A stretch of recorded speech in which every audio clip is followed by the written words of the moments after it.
I want to hear about how you came to Baba. Okay. It reminds me of Jetsun Milarepa. Do you know who Milarepa was? No, I don't. He was a Tibetan perfect master. Baba said he was spiritually perfect.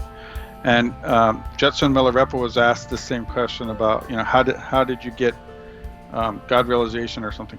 And Milarepa said, well, first I was a black magician, then I was a white magician, and then I became God realized.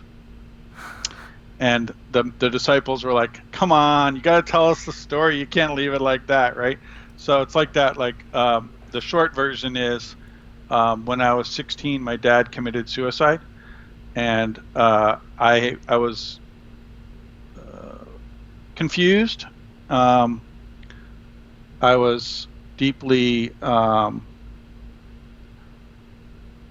stuck in my process at that point because I was 16 and I felt close to my dad.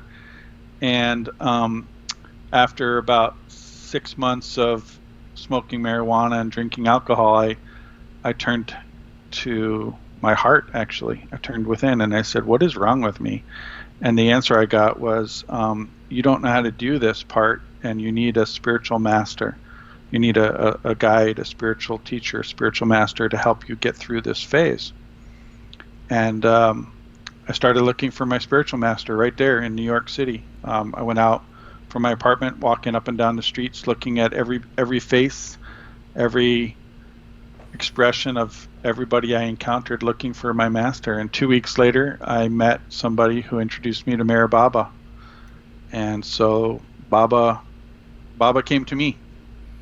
Wow. And then he sure did, because then you ended up being Don Stevens' personal assistant and authorized biographer. Yes. That's a pretty big deal. I want to talk about how you met him, and I also want to talk a little bit about Don Stevens and how he came to Baba, because I'm actually not sure if I know how that happened. Right. That may be too much for this conversation. I don't know. Well, being his authorized biographer, all that's embedded in me. I've been writing about it and researching it for years, so I'm happy to talk about it. Which one do you want to do first?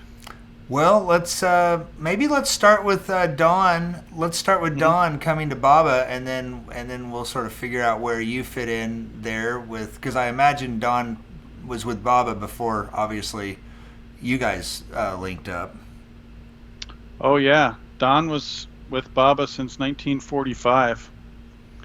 So what happened was, Don came from literally nothing. I don't know if you know that. Literally I think nothing. I remember, and then he became an oil man, but I really don't know the whole. Yeah, I don't know.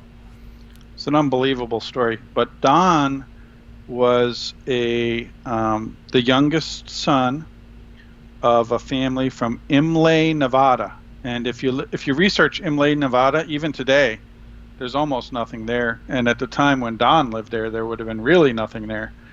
And so his father was a salesman, and his mother was a homemaker. And Don said he knew some people when he was a kid in Imlay, Nevada in the 1920s who ended up being scalped by Indians.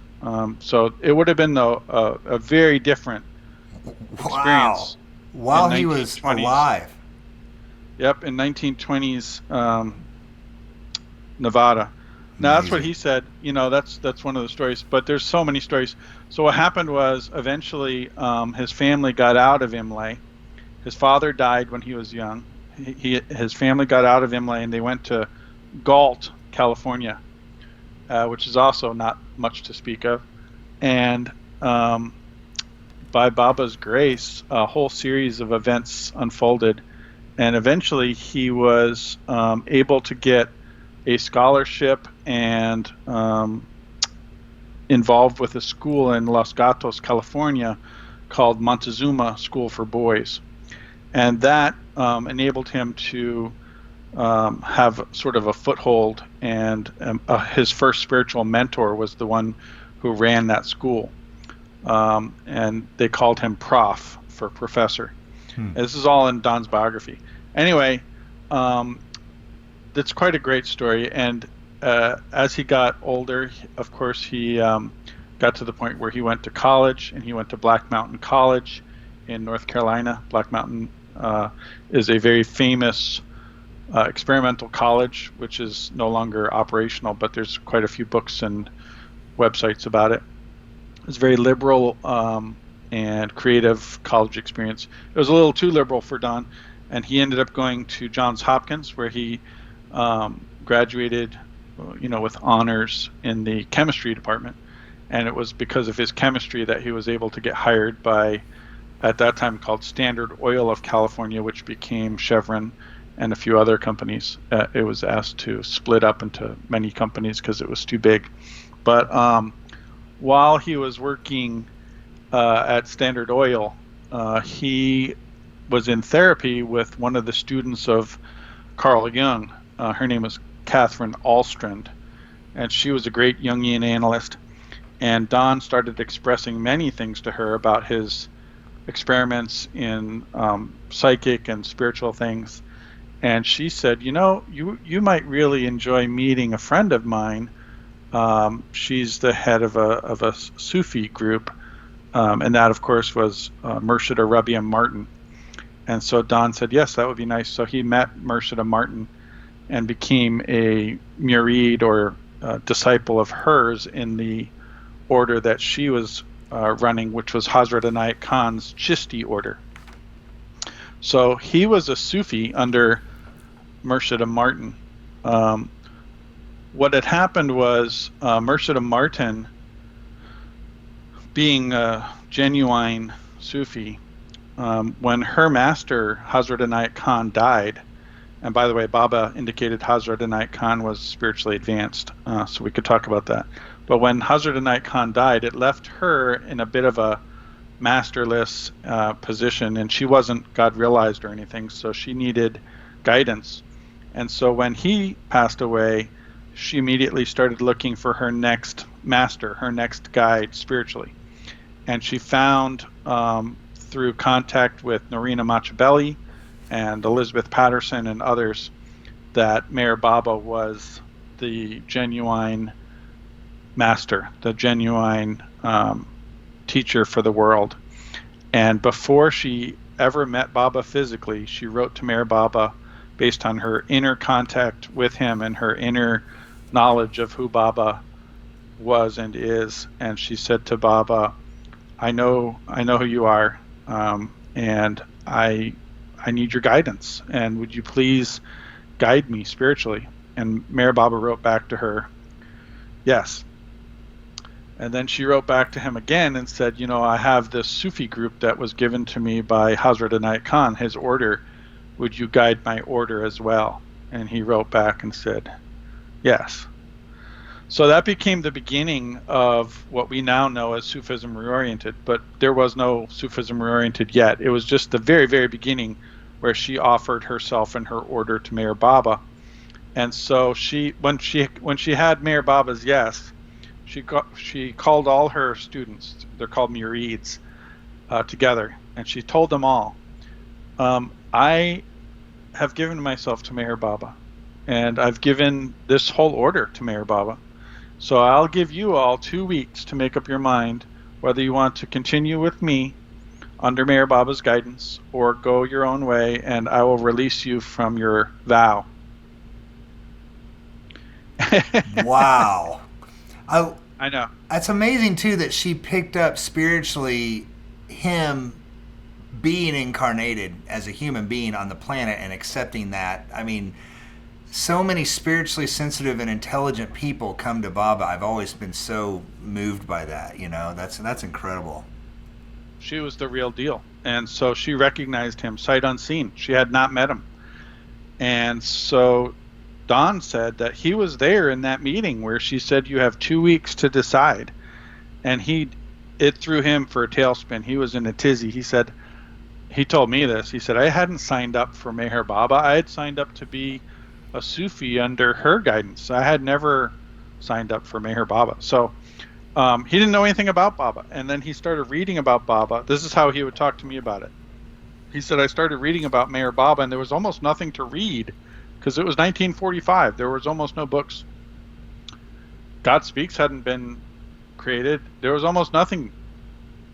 And he said, I read a book about Baba, and it said that he was silent. He wouldn't speak. And he said, I thought that was the dumbest thing I'd ever heard. How can you be a spiritual master and not speak? This is how Don talked. He was very frank. He was very honest and frank all the time. And he said, that didn't help learning that he was silent. That just made me think that was a bad idea. And so, he was taking it very kind of almost scientifically. Like, why would you, if you're trying to be teaching people, why would you be silent? Anyway, he went through a whole process. And there's a punchline coming to you here, Ben. He went through a whole process, and then he said he went back to Murshida Martin. He said, Murshida, I've studied as much as I can find about Meher Baba, and it's not really helping me make this decision. And he said, I trust you, but I'm not sure I trust this Meher Baba. I don't know how I feel about this. And he kind of ran out of steam, and Murshida Martin said to him, Don, are you finished? He said, yeah, I don't really know what I'm saying, And she said, Don, how can the drop measure the ocean? He said, you know what, Murshida, I will follow you, and if you tell me that we're following Meher Baba, I trust you. And that's how he came to Baba. Wow. Through his trust and faith in Murshida Martin. She did not disappoint. And that's what it really boils down to. I mean, that's also what happened with Upasni, right? In what way? Tell me. Well, in the sense that Upasni had his own following, and I'm not sure when he said it, I don't know the history there, but that he basically told all his followers, you need to follow Baba now, right? That's true. Yeah, that's true.